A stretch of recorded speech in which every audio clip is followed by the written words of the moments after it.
Hello, everyone.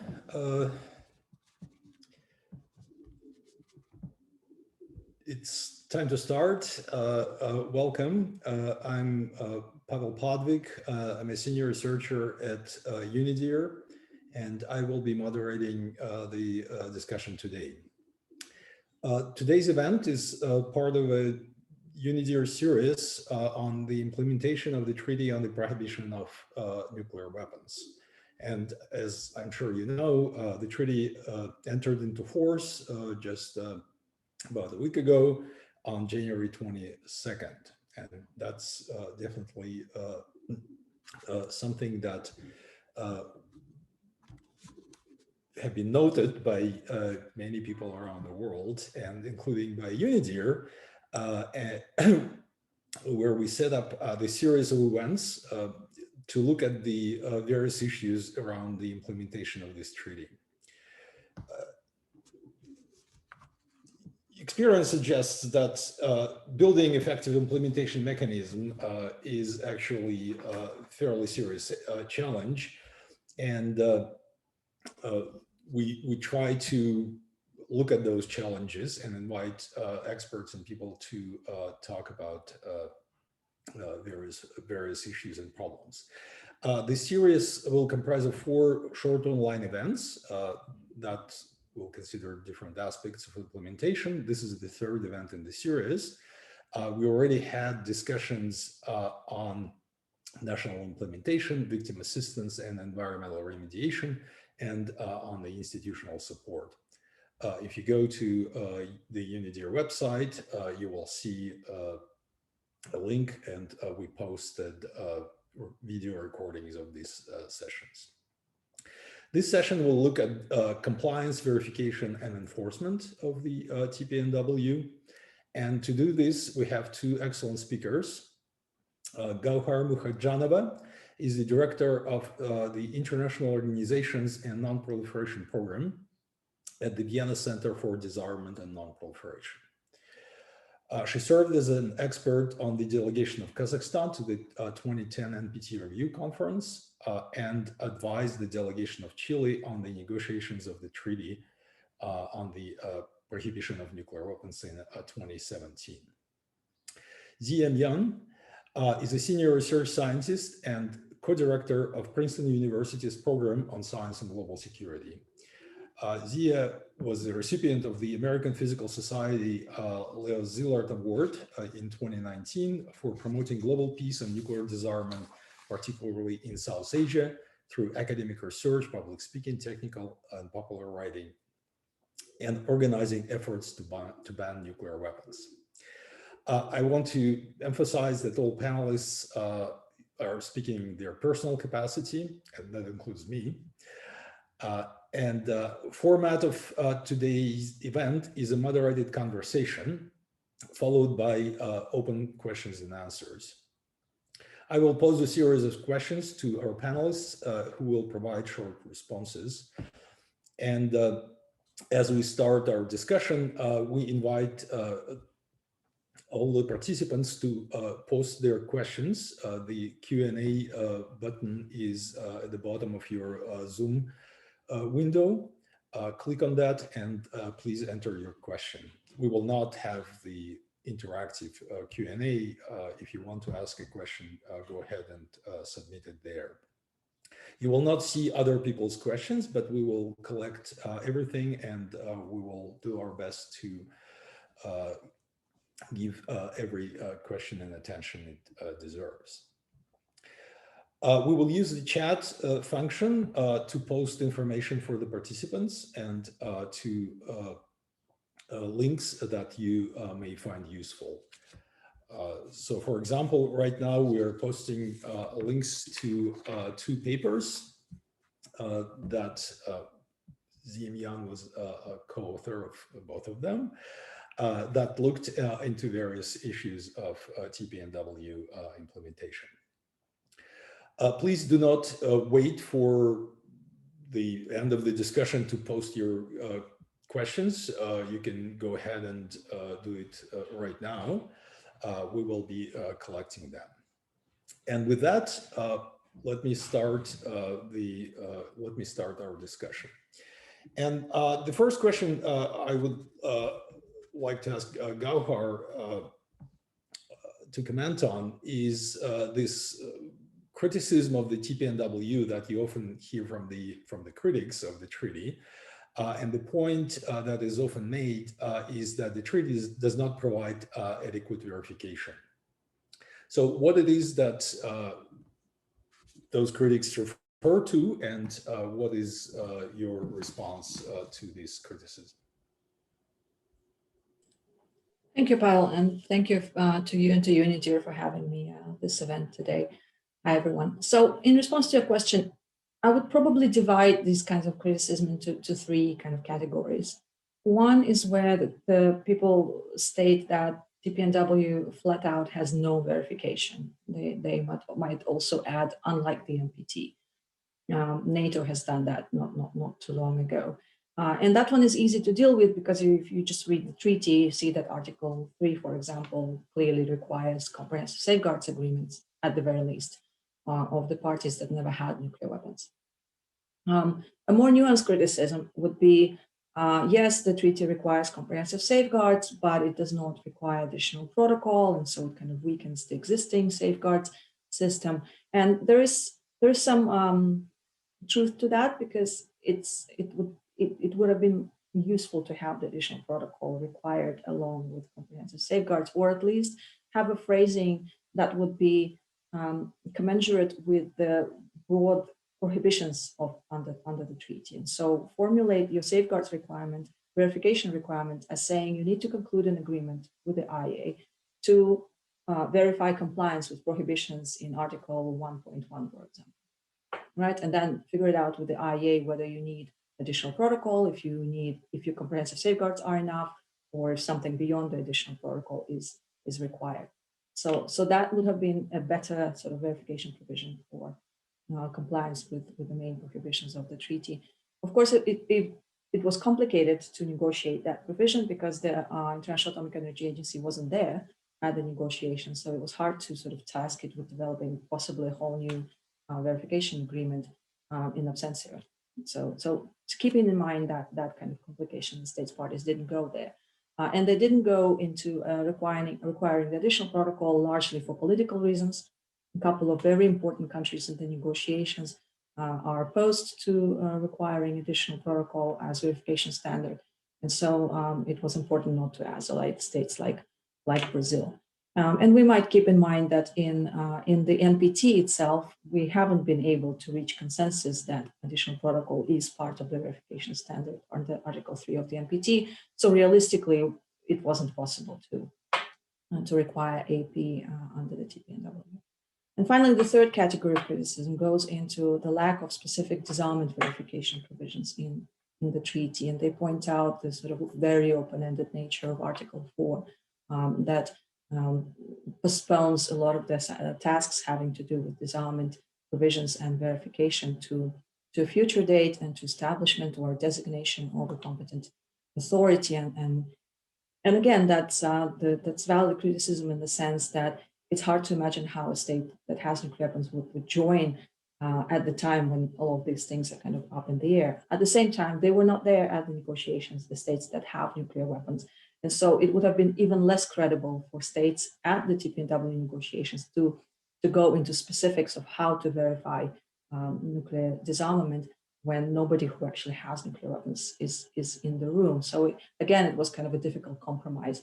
They wanted to keep the door open for the possessors to join before disarming, but not go into too much detail. And so it falls to the meeting of state parties, the first meeting of state parties, to make some important decisions about how to set a deadline for disarmament for those who join while still in possession of nuclear weapons, and how to go about designating the competent authority that would negotiate specifics of disarmament and conduct disarmament verification when the time comes. Okay, thank you very much. And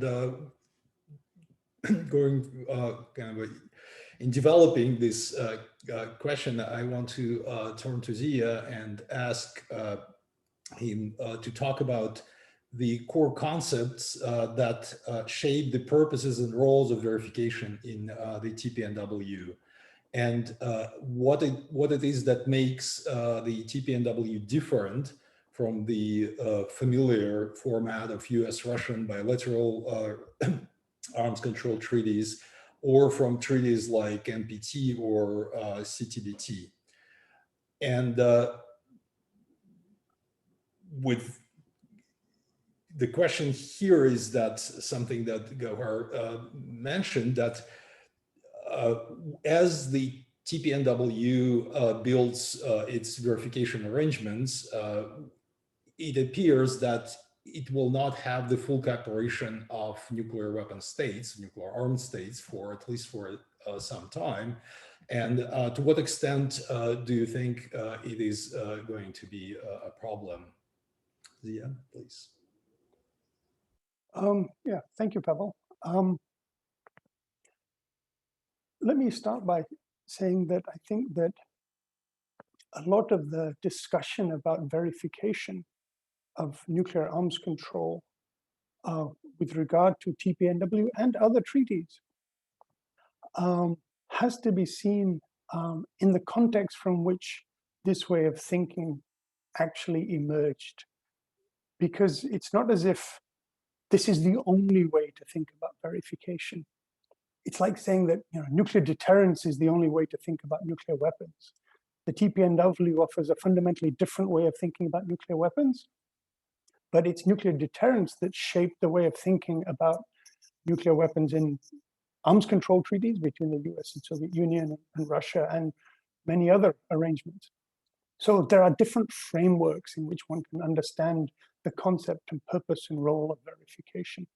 And I think most thinking about verification in the context of nuclear weapons comes from the very specific Cold War experience of an existential superpower competition for military advantage as part of the US-Soviet experience, and the role that potentially catastrophic apocalyptic war and defeat was associated with a loss of advantage or the other side gaining advantage.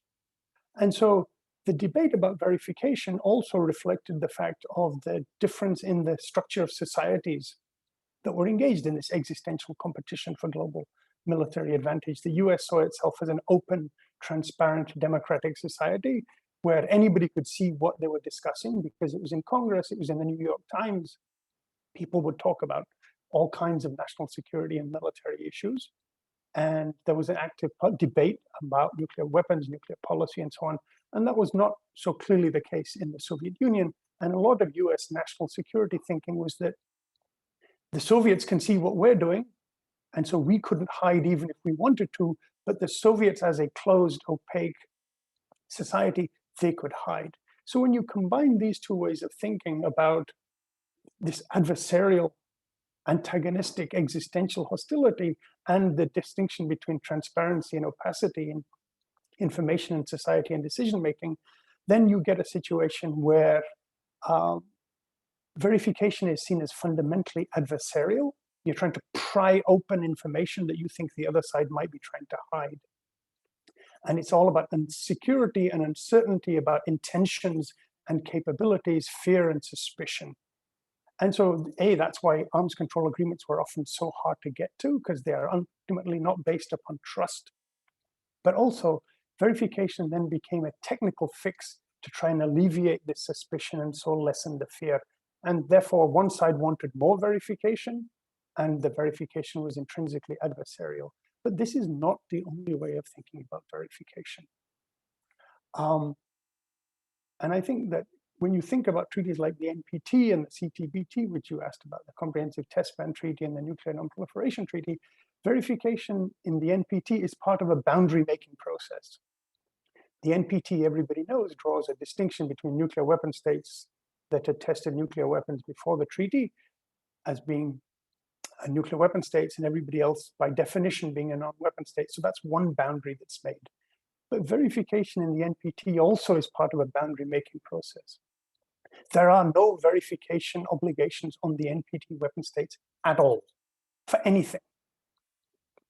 Even the first article of the NPT, which obliges them specifically not to transfer to any recipient nuclear weapons or control or assist, encourage or induce anyone to manufacture or acquire nuclear weapons. So it's a specific obligation just on nuclear weapon states. There is no verification obligation attached to this article whatsoever. Similarly, there's no verification obligation attached to nuclear weapon states in NPT Article 2. All the verification obligations which were given to the IAEA applied to non-weapon states. But if you think back to when the NPT was agreed in 1968 and then entered into force in 1970, there was actually no comprehensive safeguards agreement. The process for developing that was put in place once the NPT had actually been agreed. And so the comprehensive safeguards agreement that we now take for granted as a core part of international inspections doesn't actually emerge for several years until after the NPT has already been in force. And the purpose of it there is to check what has already been declared. So in that sense, it is a policing system where states, non-weapon states, declare what they have and where it is and what they're doing, and the IAEA comes in and inspects it to make sure that that's what it is. And it was clear quite early on that it was going to miss key problems, and it took more than 2 decades for the development of the additional protocol-like set of additional measures. But as Gaukhar rightly points out, there was, even within the NPT structure, it proved impossible for the review committees of the review conferences of the NPT to get everybody to agree. The point of agreement that has been reached in NPT review conferences is that the additional protocol will become binding on everyone once the treaty has been fully implemented. In other words, once the weapon states in the NPT have disarmed under Article 6, then everybody will accept the additional protocol. So I think actually one could say that if the weapon states join the TPNW or disarm in some other way, then there would be no objection, I can imagine politically, for all countries not to accept the same standard of safeguards that, yeah. But ultimately, the core difference between the TPNW and NPT and arms control kind of agreements is that it is not an adversarial treaty. It does not begin from the presumption that you are trying to threaten me, that you're trying to gain military advantage, and that you're going to cheat and lie and deceive, right? If you don't want to sign, don't sign. No one's going to try and make you sign. The goal is to help societies realize that they don't want nuclear weapons. And that this is then a mechanism for them to show that, yes, we are now global citizens in good standing and not a bunch of genocidal maniacs intent on killing the world to save ourselves, should we wish to do so. And so there's a fundamental difference in perspective. The compliance issues that will emerge, and there will be compliance issues, will be when weapon states deal with the incredibly difficult challenge of dismantling their own weapons complexes that they have built, right? For which they will need help, and there will be doubt and uncertainty about, have we done this right? Is this the proper way of doing it? Is it irreversible enough? And that way, one has a conversation with people who are asking for support and help, not people that you're investigating because you think that they might be cheating or lying or deceiving in an obligation that they have entered into. Yeah, thank you, Zia. I like this link, the verification, and as kind of you could think of verification as in different ways, and often it is thought about as an adversarial activity. I just want to add that even in the presumably adversarial setting in the US-Russian arms control, it's interesting to compare the verification provisions of the Old START Treaty that was signed in '91 and the New START Treaty, and how both sides actually, by the time the Old START ended, they realized that the verification system that they built, that was built on the assumption of this adversarial relationship, that is just way too complex, and it's just too unnecessary. My favorite example in this regard is that when the discussed the ways to identify bombers, for example. And there were, again, back in the early 90s, there were a lot of discussions how do you attach tags and barcodes and how you make them tamper-proof and all that. But in the end, they decided that, well, we'll just paint the numbers on the body of the aircraft, and these are just numbers painted in red paint in the Russian case, and that was enough. So that's I think it is important, in my view, to understand that this notion that as we move toward a smaller and smaller number of nuclear weapons, that the requirements, the verification would have to be stronger and stronger. I have serious doubts that that's the case. Nobody, it will get there. Nobody would care that much. Although some system would have to be there, but it would be different from this kind of going to every basement and checking everything. So thank you. That was a good start. Let me move a little bit in a different direction. When we are talking about compliance and verification and enforcement, we often, within the TPNW context, we often think of it as a nuclear disarmament issue. However, if you look at the treaty actually does have a number of prohibitions on the current members, and specifically, it's the ban on assistance in engaging on assistance to engage in any prohibited activities. And the list of prohibited activities is in fact fairly long. It includes, for example, the threat of use of nuclear weapons. And you could actually, it could be a very broad concept. For example, assistance in developing systems for use with nuclear warheads, that would be definitely something that should raise a question. So what would be, and again, this is not something that applies to nuclear weapon states, that would apply to the non-weapon states that are currently parties. So what might be a good mechanism for assessing compliance of members with these kind of prohibitions on assistance, first and foremost? Gaukhar, do you want to maybe take this one? What if I say no? No, it's a difficult question. Because a lot of it is up to the interpretation. And I think that's the first thing that state parties would need to address before they get to any kind of assessment of compliance with these prohibitions. Is interpretation what they actually mean. And you pointed out a couple of these things, a threat of use, for example. And the negotiating record shows that there were quite heated debates about what the states were trying to prohibit. Whether it's the immediate threat of use of nuclear weapons in a particular situation against a particular state, or is it sort of policies of nuclear deterrence writ large, because at the heart of nuclear deterrence is a credible threat to use nuclear weapons under some not necessarily well-defined circumstance.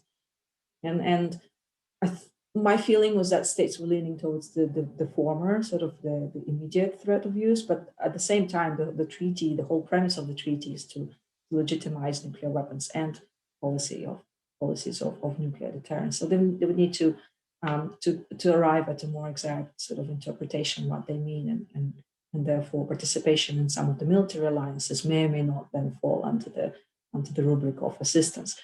There's a fairly popular argument right now that NATO states can join the TPNW without leaving the alliance. But if the alliance still keeps nuclear weapons at sort of the heart of its security concept, would participation in that alliance constitute sort of providing assistance to vague threat of use of nuclear weapons? Yes, you wanted to say Yeah, something? but who will be making that assessment? So is there a mechanism for who would raise the question if a state believes that another state party is assisting someone in something? So what's the mechanism of the treaty that would allow to resolve that kind of? So the treaty that is not very rich in specifics on this regard, and it's not unique to the TPNW. The whole question of enforcement and even compliance is a difficult one across the WMD treaties.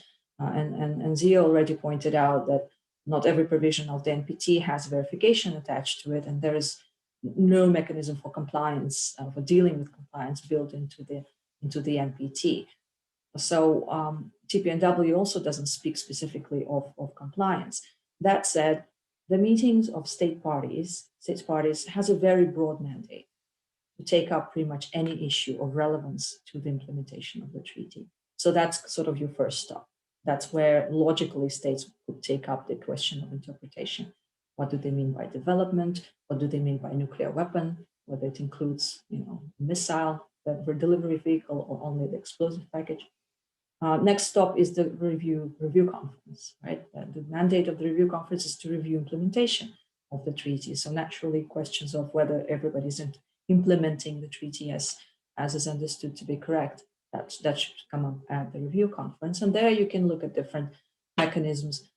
Some would depend on the rules of procedure that states parties adopt at the first meeting of state parties. If they choose to operate exclusively by consensus, that would complicate the matters in terms of finding any given party in non-compliance with the treaty. If they choose to proceed further with sort of the General Assembly based rules, then there is a possibility that states can vote that after reviewing the evidence they think somebody is in non-compliance. Now, who would provide such evidence and who would have the expertise to review this evidence? That's again something to be worked out. When it comes to disarmament provisions, it's kind of natural you would go to the competent authority down the road, whichever the authority it is. On issues of safeguards, just like the NPT, you'd probably default to the conclusions of the IAEA Technical Secretariat. But on the fuzzier issues that you pointed out, then I think it will ultimately fall to the judgment of states parties themselves within the context of meeting of states parties or the review conference. That said, the civil society has been very actively involved in promoting the treaty, in feeding ideas into the negotiating the treaty, commenting on the text. And now there is a nuclear weapon ban monitor that is the only, I think, so far that's been systematically providing their view of interpretations of the prohibitions and state compliance. And so states parties can very well decide to outsource that kind of technical assessment and to a non-government organization provided with more mandate, with more specific mandate in that regard. So that's really one of the broad array of issues that states parties will need to consider in the coming meeting of states parties. You're muted, Pavel. Yes, I am muted. Yeah, thank you. Yeah, but let me just comment on that. Yes, yes, go ahead. Just very briefly, since we are trying to have a conversation here, and I agree with much of what Gaukhar said. First, I want to repeat my earlier point that the language about assistance and the kind of vagueness that it involves, it in its own way reflects the NPT articles that I mentioned, Article 1, which specifically talks about transfer without saying of a nuclear weapon, without saying what it is. It mentions that weapon states are not in any way to assist, encourage, or induce another state to manufacture or otherwise acquire a nuclear weapon or control over such a weapon. And none of these terms are explained. What does it mean to assist or encourage or induce or possess or control? And there's no question of a judgment of compliance. And the interesting thing within the TPNW, and as Gaukhar said, is that Article 11 of the TPNW says that if any state party has a concern about what some other party is doing, which was the element of your thing, and the dispute is not being settled between them, then they will consult. And it specifically mentions they can settle it by negotiation or by some other peaceful means of the party's choice, in accordance with Article 33 of the Charter of the United Nations, which refers to the peaceful settlement of disputes. And Article 33 of the Charter, if you actually go read it, mentions a whole array of possible ways in which states can resolve disputes of interpretation between themselves, including judicial settlement, regional arrangements, and even the possibility of going to the International Court of Justice to say, look, you know, we're both members of this treaty, we can't agree on what it means.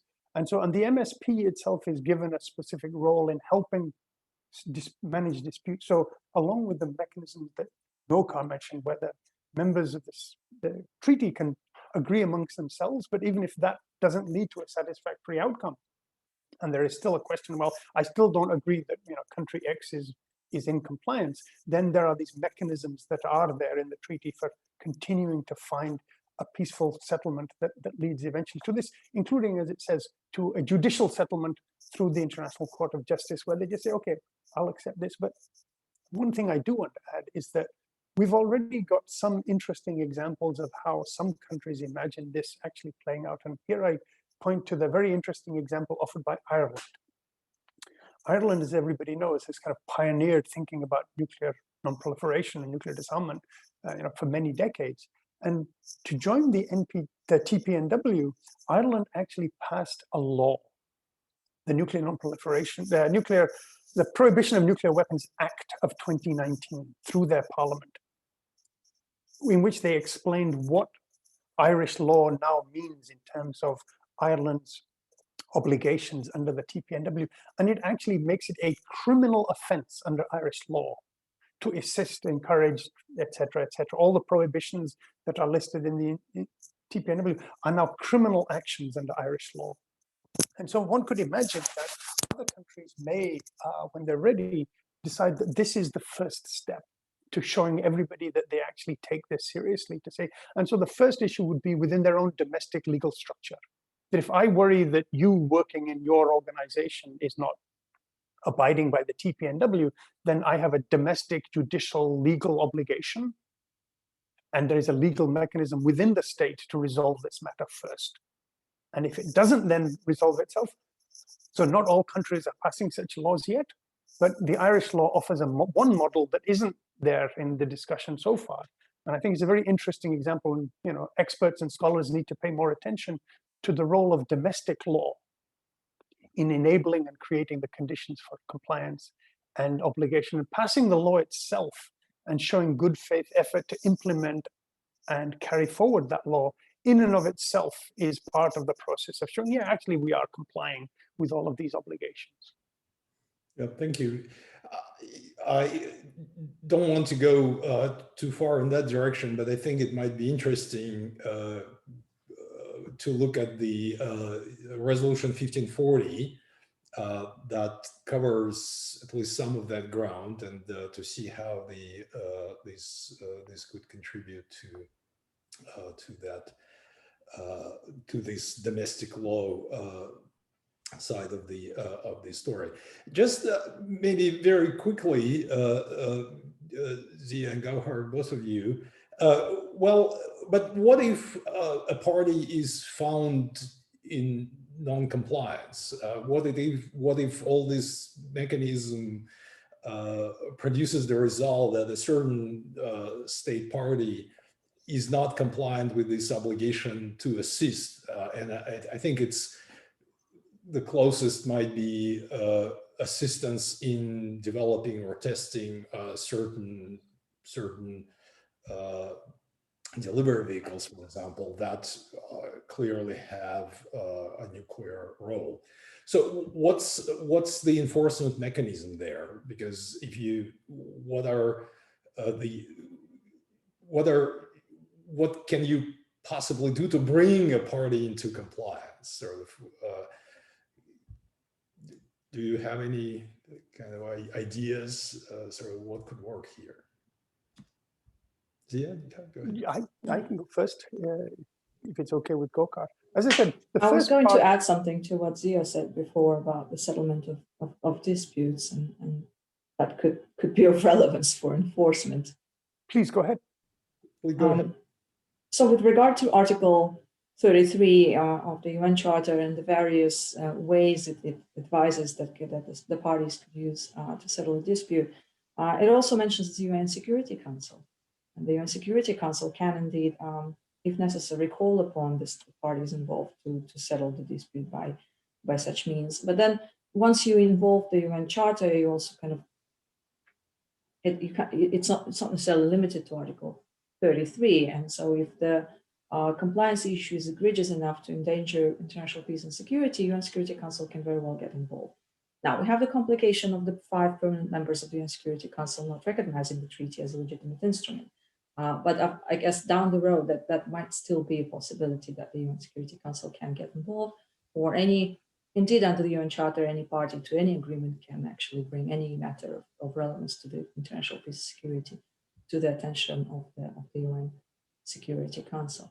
And then what kind of enforcement? Again, the treaty doesn't have an enforcement mechanism built into it specifically. Again, not unique. It's not unique to the TPNW. It's any WMD, international security treaties is sort of almost by definition hard to enforce. But in case of if it's not a kind of violation where you suspect the party is actually pursuing nuclear weapons, building nuclear weapons, if it's something below that, sort of kind of somewhat fuzzy assistance issues, I think the really normative, the emphasis on the normative nature of the treaty kicks in.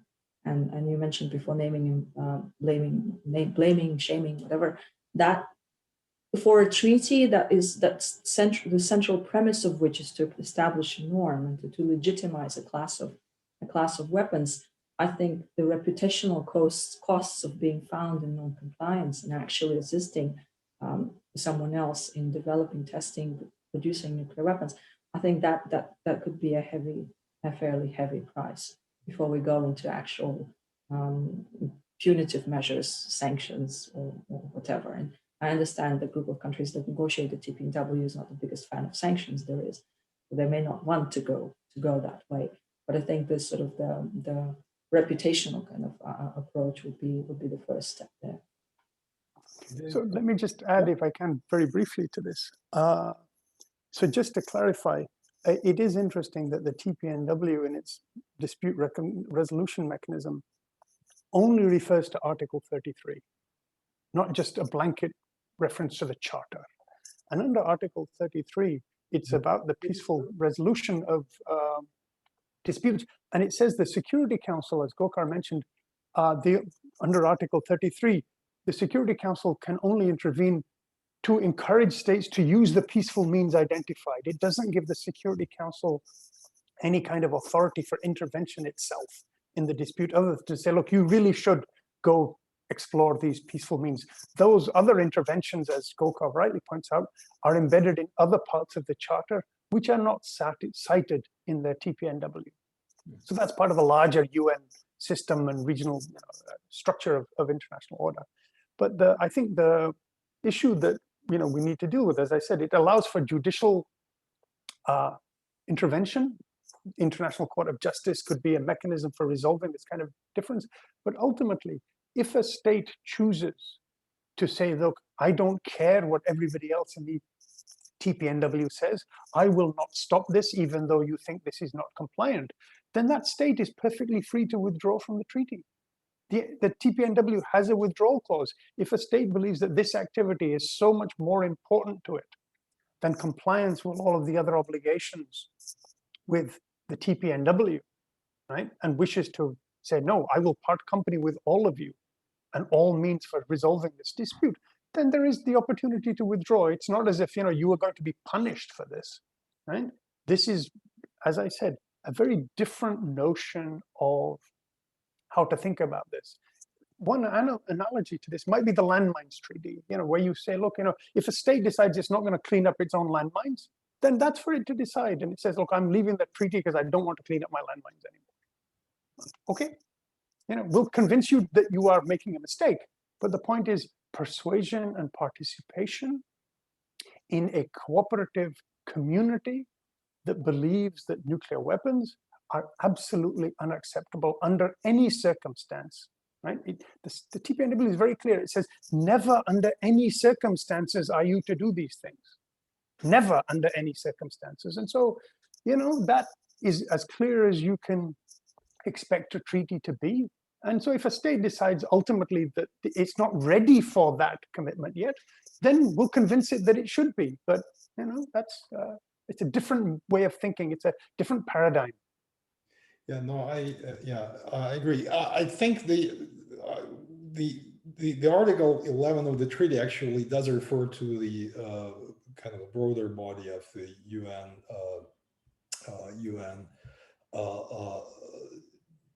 Charter of the UN, other relevant provision in the charter. So it's, but I think I'm probably. We are all in agreement that the kind of reputational costs of being in non-compliance are kind of in this particular case are high enough. And if a state is found, there is no mechanism of kicking out someone out of the treaty, right? So. But I think if my take is that if state parties would, for example, determine that a certain state is not in good standing, that would be probably a fairly strong enforcement measure in this particular case, because it's the treaty is about norms, but that's my take. So let me take this a little bit. I'm mindful of time. We have a few questions coming. So I want just to ask Zia to briefly talk about this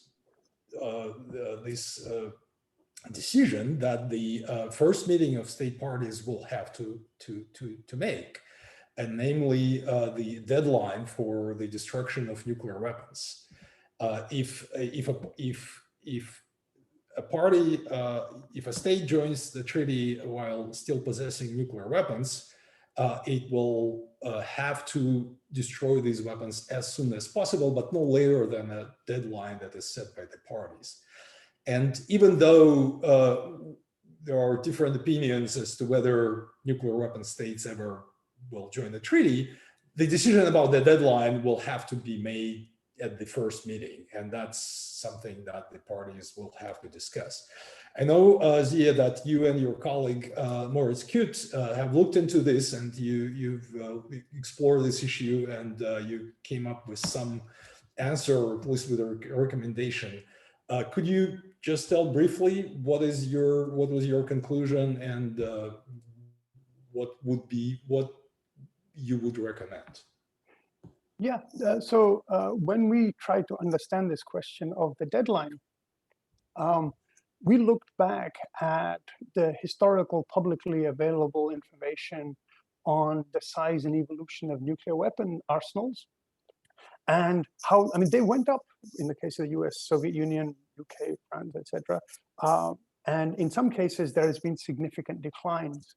And that tells you one way to estimate the rates at which states were able to build nuclear weapons in the past and to unbuild arsenals in the past. And in some cases, they're continuing to make small, slow reductions. And so we assess the time and the processes involved to dismantle and destroy current weapon stockpiles, including the weapons already set aside for dismantlement, using the available data and the processes.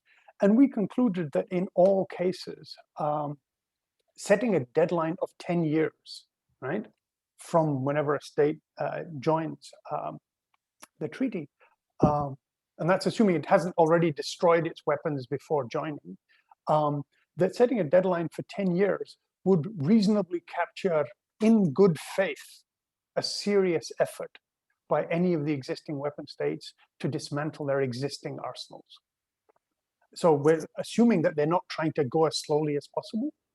We're assuming that they're willing to commit resources at least equivalent to that they're committing to maintaining their arsenals today. So it's not that, oh yeah, well, we're firing all of our nuclear weapon disassembly workers, so it'll take 100 years for us to disassemble. We're assuming that you make at least that good faith effort. But we also recognize that, you know, things happen, right? There are problems with processes, accidents, you know, other kinds of issues that may come along. And so we allow for the possibility of a state saying, well, look, it looks like we may not meet our 10-year deadline. Can we ask for an extension? And here is why we need an extension. But we will then try to do it as quickly as possible. And so we allow for a possibility of a state requesting an additional extension of 10 years to complete that task.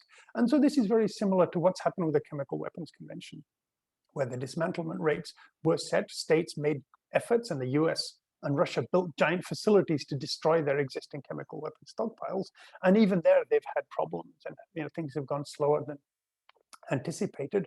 But so our analysis is that basically a similar kind of process, you know, if implemented in good faith, yeah, with 10 years, you could actually get rid of the existing weapons arsenals. And, you know, if you do get stuck, you could ask for a possible 10-year extension. In my own opinion, I think actually states will make a special effort and will be encouraged to make special efforts to destroy them as soon as possible, right? Because the whole point of the TPNW is to put nuclear weapons behind you, right? And so nobody wants to clean up their mess at the slowest possible rate. They want to get it done and to show that they've got it done and they've made the transition, right? Out of the nuclear weapons age into, you know, a different age where we don't rely on weapons of mass destruction. And so we actually think that, you know, 10 years is actually conservative, but even in, you know, where things go horribly wrong, a 10-year extension is possible. But these are ultimately things that the, you know, the first meeting of states parties has to decide. And if a state really starts to come apart in the process, I mean, we've seen, you know, that states are not these kind of huge, reliable, solid structures that persist indefinitely through history. They fall apart in all kinds of ways, whether it was the Soviet Union or whether it will be Britain. You know, if Scotland becomes independent, you know, who knows? Then, you know, circumstances change. And so you then can go back to the MSP and say, look, circumstances have changed, you know, give us some help trying to figure out what is a more appropriate deadline. But we think 10 years is a perfectly good deadline with a possible request for an additional 10 years. Thank you. Yeah, and in fact, I think that 10 years is enough time for large arsenals like those in the United States and Russia. And as I understand it correctly, the treaty actually says for it doesn't have to be 10 years. Mm-hmm. It is all done in accordance with the plan, and the plan could say that you dismantle your weapons in 1 year or 2 years. It will depend on the circumstances of. It says as soon as possible. Actually. Yes, exactly. So that's. So let me thank you. Let me move to the questions from the audience and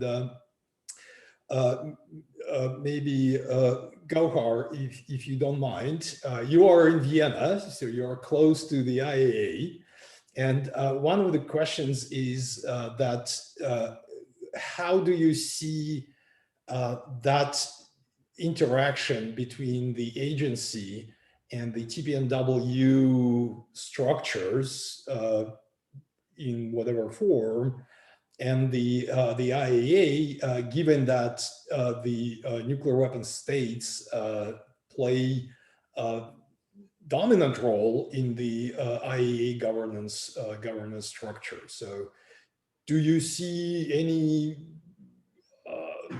path to cooperation, reconciliation, or there will be this relationship will be problematic for quite some time? Gaukhar. So it's a great question. It's a difficult one. Luckily, immediately the treaty does not require of the IAEA to do anything new or differently than what it's been doing with regard to safeguards implementation. So all the states parties to the NPT, all the both states parties to the TPNW, all the states that are likely to join the TPNW in the foreseeable future are states who never had nuclear weapons, and they have comprehensive safeguards agreements in force. And so they would just, the IAEA we have a bit of a luxury there that the IAEA can just proceed with the implementation of safeguards pursuant to the NPT. That said, you do have now a new treaty in force. It is international law, and it does require comprehensive safeguards. So what might happen is that the TPNW might invite the IAEA to come to the meeting of states parties. I think it's absolutely essential that they do that. They may want to request a report, sort of general kind of report about the implementation of safeguards. And then the IAEA Secretariat, first and foremost, would have to take up that issue. Now, the late Director General chose to take the matter to the board when the IAEA was invited to the negotiations. He didn't have to do that, I believe. I believe if the international organization is invited to the meeting of the treaty that was negotiated under the UN mandate, it's to the meeting of a treaty that's negotiated under the UN mandate and has activities with relevance to the mandate and statute of the agency, Director General can make a judgment that they need to go. Whether they have to be represented at the highest level or send a legal expert, somebody who's sort of empowered to deliver a report. You know, states parties to your treaty also happen to have comprehensive safeguards agreements in place, and they're all sort of in good standing. We're doing great.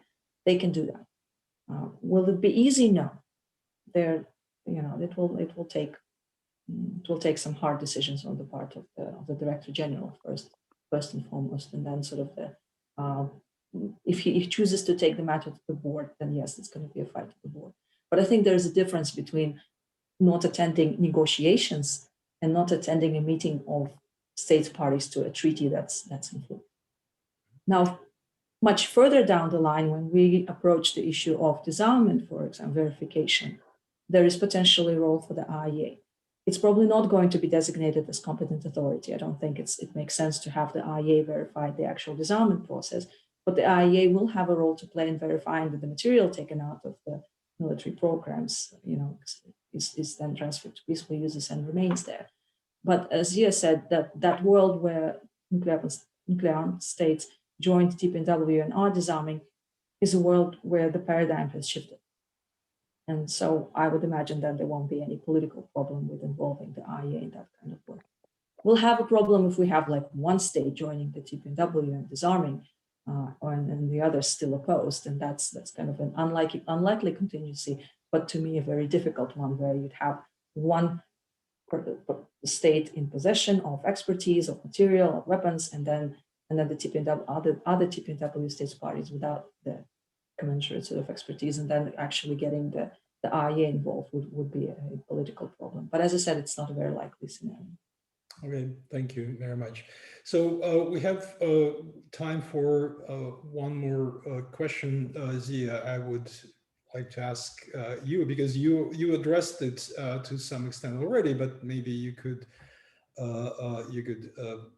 elaborate a little bit. So the question is that, speaking of the verification as an adversarial or non-adversarial activity, so the question is, if nuclear armed states come to the treaty, wouldn't they bring their adversarial relationship into that TPNW verification system? Or you envisage that the process will be like they will come to some settlement or an agreement through whatever mechanism is there, whether it's the CAMD was mentioned specifically, and then once they settle all their differences, they will come to the TPNW and kind of ask to be admitted, which, and this is, I'm adding from different authors, then what would be the role of TPNW in this case? If if nuclear weapon states, nuclear armed states could settle everything and disarm on their own, why would they then come to the TPNW? Oh, that's a perfectly fine question. I think there are three observations that I'd make. One is that if you imagine rolling back the clock to before South Africa joined the NPT, right? No one had actually thought through what would happen if a state with nuclear weapons wanted to join the NPT, right? The presumption was that you were defined as a nuclear weapon state, by having tested before 1967, or you were a non-weapon state, right? But the idea of how a state with nuclear weapons would actually make this transition hadn't been thought through in a systematic way. So we made it up, right? And I think the interesting question here is that it may be possible actually to imagine that, as I mentioned, if Scotland becomes independent and the Labour Party wins the elections in England, and they decide, yeah, we are actually going to give up nuclear weapons because we know there's been a huge dispute over the nuclear weapons in Britain for decades. And many people have assumed that it is actually a credible case that the UK, as it is, or as a disaggregated state, may wish to join and give up its nuclear weapons. Well, unilateral nuclear disarmament has been a core part of the politics of Britain for a very long time. So, Britain would disarm without, regard for what other weapon states do. And there, the TPNW offers a natural mechanism for it to do so, should it wish to do so. I mean, whether it gives up its nuclear weapons, dismantles everything, puts all of its fissile material into a vault, and then says, we're done, like South Africa did. So come, and this is allowed under the TPNW, say, come inspect, we have nothing. We sent the American missiles have gone back to America, that everything is clean, and you can weigh and measure everything, and so it's fine. So that would be perfectly fine. The question about the weapon states more broadly, the TPNW offers a specific set of prohibitions and obligations, right? So there are many different forms of nuclear disarmament you can imagine. The TPNW is one, which says that you will not do all of these things, and that you have positive obligations to clean up the mess you made and the human suffering that you have caused, right? Weapon states may not choose to have any of those things. They may say, look, as long as you don't have weapons and I don't have weapons, we won't care about all the harm we have done, and we won't clean up the mess that we've made. I mean, that's their choice, right? The TPNW offers one humanitarian perspective about what cleaning up the mess that nuclear weapons have made in the world could look like, right? If weapon states among themselves through some P5 process or whatever want to agree, then we'll find a way to converge eventually. But, the most important thing is that they get rid of their nuclear weapons. Okay, thank you very much. I'd like to thank our panelists, Gaukhar and Zia, for joining us today. Unfortunately, we don't really have time for concluding remarks, but I thought that the conversation was rich enough, so we know where we are. Thank you, everyone who joined us today for this event. And my special thanks to our UNIDIR producer, Leticia Zarkan, who supported us. We will email all the participants a link to a feedback form. Please do complete the form. We welcome your feedback. We would really appreciate your opinion, and it will help us build it better. As I mentioned in the beginning, we will post the recording of this session at the UNIDIR website. There are other recordings there. Please do visit. And if you go to unidir.org events, there is a link to this entire series. We'll have the concluding meeting next Monday, and I welcome you to join us there as well. So with that, we are at the top of the hour. Again, my thanks to Zia, Gaukhar, Leticia, and I hope you found this discussion useful and interesting. Thank you.